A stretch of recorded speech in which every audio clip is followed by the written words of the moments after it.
Welcome back, CAD Academy instructors. The start of a new year is always an opportunity to do a bigger, better, badder job. So we're going to talk about the questions that instructors have when they first start using the CAD Academy.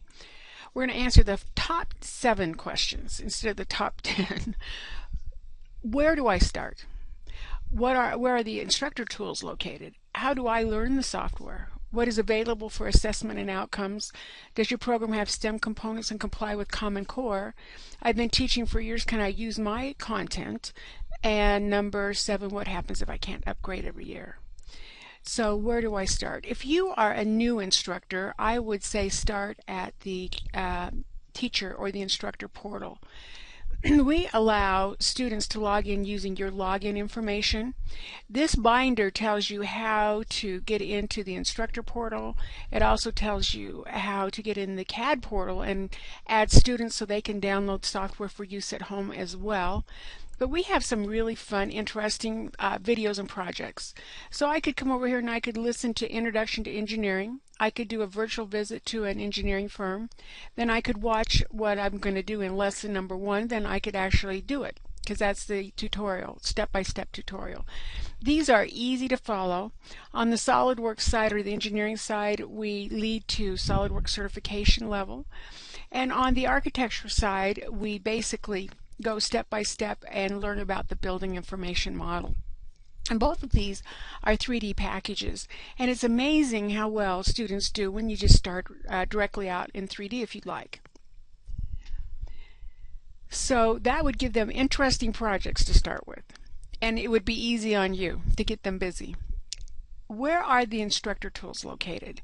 We shipped with a lot of DVDs, but we compiled everything onto a jump drive, and as we ship out updates and that sort of thing, you would naturally be sent one of these that has a backup of all your of instructor information. For instance, like let's say that we wanted to go to engineering, and this is the book that you were sent on engineering, and it's a big thick book, but this is they have it separated by chapter with syllabuses, chapter hints. You can also by chapter pull up a PowerPoint, and you can actually present this to the students about the history. Henry Ford, who did his blackboards, he was so amazing because he started the manufacturing or the reuse of parts, and just it's a very interesting part, or the background in engineering. And one thing that is nice with this as well is the test bank. So if I open Exam View, I actually have test questions. This is a test generator, but I have test questions from both the engineering and the architectural side, and there's 1,000 or so questions in here.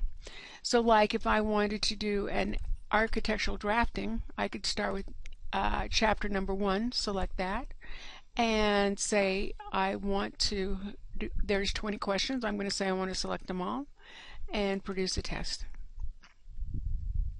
Now this test you would have to hand grade, but it does have the answers at the end, and you can also select this little button here and publish it to a web page or your network. And what you can do is, wasn't watching chapter 1. We're going to put this here and send how well I do to myself.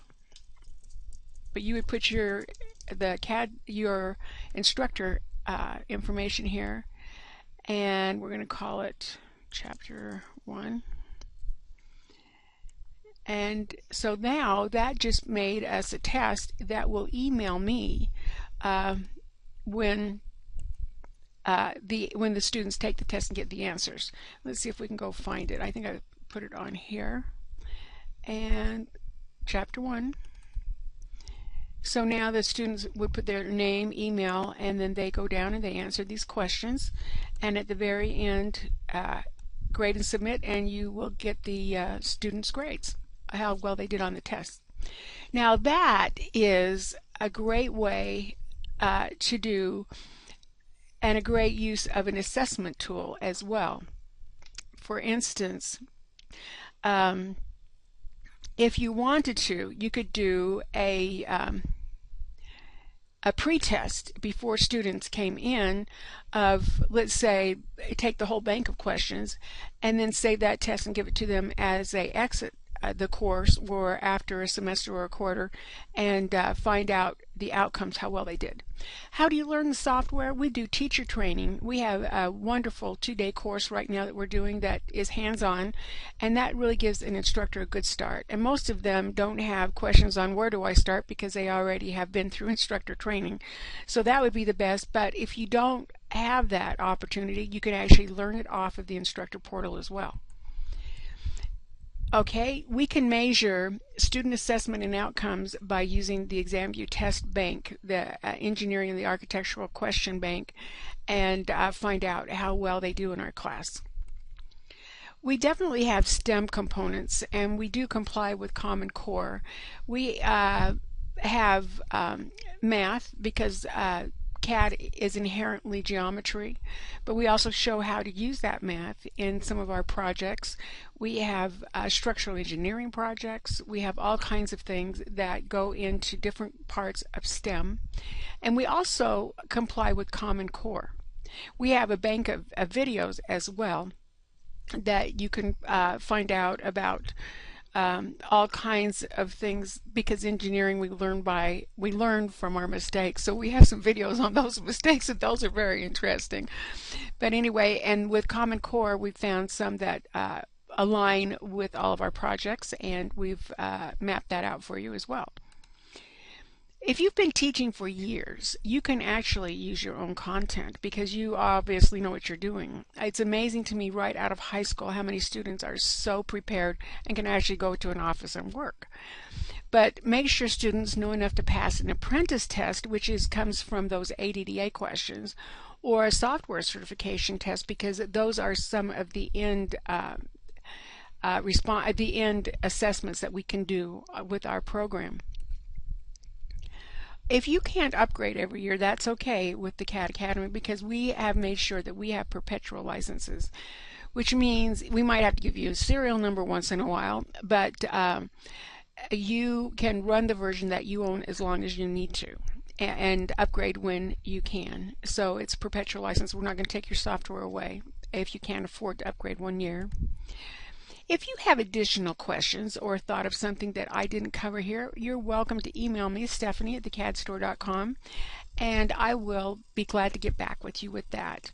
I hope this helps a little bit. Thanks for listening.